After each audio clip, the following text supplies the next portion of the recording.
আপনি ফিতনা পাবেন। পরিবারের দিকে তাকাবেন, দেখবেন পরিবারের বন্ধনগুলো আগের মতো নাই। প্রচুর ডিভোর্স হচ্ছে, স্বামী স্ত্রীর বিচ্ছেদ প্রচুর বেড়ে গেছে। তারপরে সন্তান সন্ততি আমাদের পরিবারে যারা আছে, দেখবেন এরা বেশিরভাগই দুনিয়াদার হয়ে গেছে, দিনের খুব একটা ফিকির নাই। বেশিরভাগ পরিবারের সদস্য দেখবেন নামাজ কালামের এখন ধার ধারছে না। ম্যাক্সিমাম পরিবার থেকে আস্তে আস্তে পর্দাটা কিন্তু শিথিল হয়ে যাচ্ছে।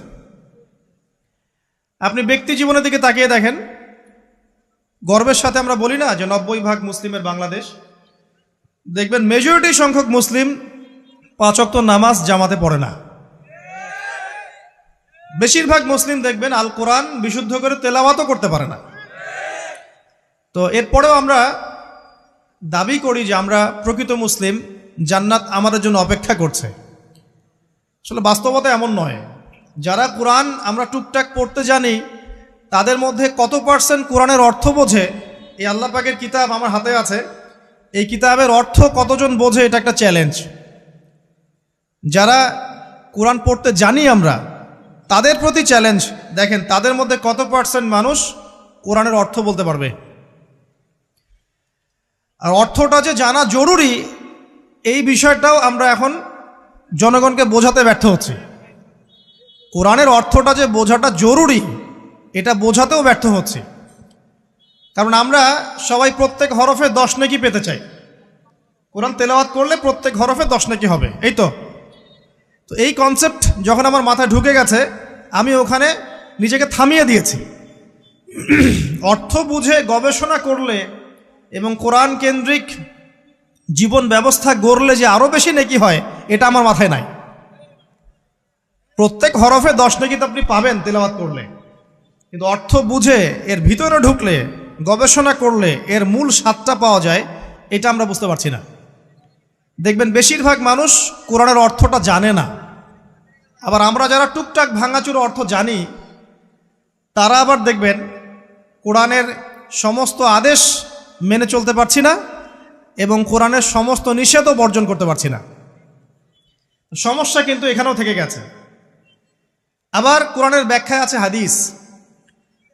তো এই হাদিসকে কেন্দ্র করে কোনো বিভ্রান্তির সুযোগ ছিল না, কিন্তু এখানেও আমরা বিভিন্ন জাল এবং বানোয়াট হাদিসের উপর আমলও শুরু করেছি।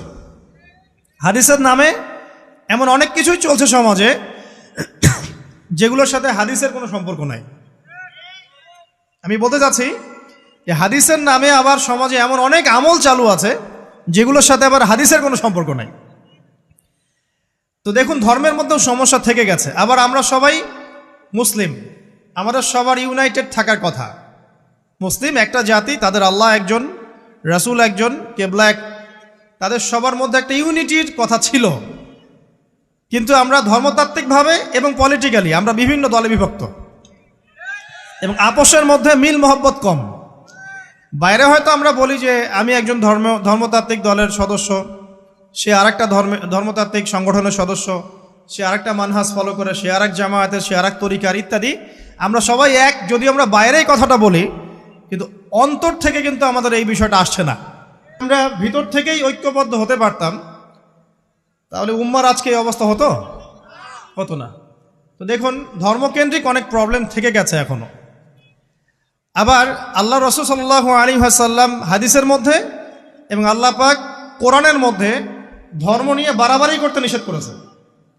ধর্ম নিয়ে বাড়াবাড়ি করো না, তোমরা নিজেদের ধর্ম পালন করো। তা আমরা নিজের ধর্ম যতটা না পালন করি, অন্যের ধর্মের দিকে আঙ্গুলটা তার চেয়ে বেশি তুলি। আমরা আগে নিজের রিলিজনটাকে ঠিকমতো পালন করি, দেখবেন সমাজ ঠিকই পরিবর্তন হয়ে গেছে ইনশাআল্লাহ। তো আমি একটা ধর্ম পালন করি বলে অন্য ধর্মের মানুষের প্রতি বিদ্বেষ পোষণ করতে হবে বা তাদের উপর ঘৃণার মনোভাব প্রকাশ করতে হবে, এটা আল্লাহ পাক শেখান নাই, তার রাসূল শেখান নাই। আল্লাহ এবং তার রাসূল কি শিখিয়েছেন? ইসলামের সত্য বিষয়টাকে আপনি সবার সামনে উপস্থাপন করবেন, যার ইচ্ছা হবে সে কবুল করবে, যার ইচ্ছা হবে সে অস্বীকার করবে। যার যার কবরে শেষে যাবে, যার যার হিসেব শেষে দিবে। চাপিয়ে দেওয়ার সিস্টেমটা ইসলামের মধ্যে নাই। এখন আসেন, পরিবারের আপনাকে ফিতনা কিছু বললাম। অর্থনীতির জীবনে যাবেন, ব্যবসা বাণিজ্যের মধ্যে যান, দেখেন বেশিরভাগ কালোবাজারি করছে, সিন্ডিকেট করছে, মজুদদার মাপে কম দিচ্ছে, জনগণকে ঠকাচ্ছে, করছে না? এগুলো পলিটিক্যাল ফিতনা, এগুলো ইকোনমিক্যাল ফিতনা। তারপরে আপনি আরও দেখবেন ইকোনমিক সেক্টরে রিবা ভর্তি, সুদ, রিবা মানে কি? সুদ, রিবা দিয়ে ভর্তি, ঘুষ ছাড়া কাজ হচ্ছে না, ঠিক আছে? অন্যের সম্পদ আত্মসাৎ না করলে আমাদের পেটের ভাত হজম হচ্ছে না। তো এই যে দুর্নীতি বলেন, ঘুষ বলেন, রিবা বা সুদ বলেন, হ্যাঁ, তারপরে কালো বাজারি বলেন, কালো টাকা সাদা করার টেন্ডেন্সি বলেন, পাচার বলেন, সবগুলো অর্থনৈতিক ফিতনা। এগুলো হচ্ছে কি? অর্থনৈতিক ফিতনা।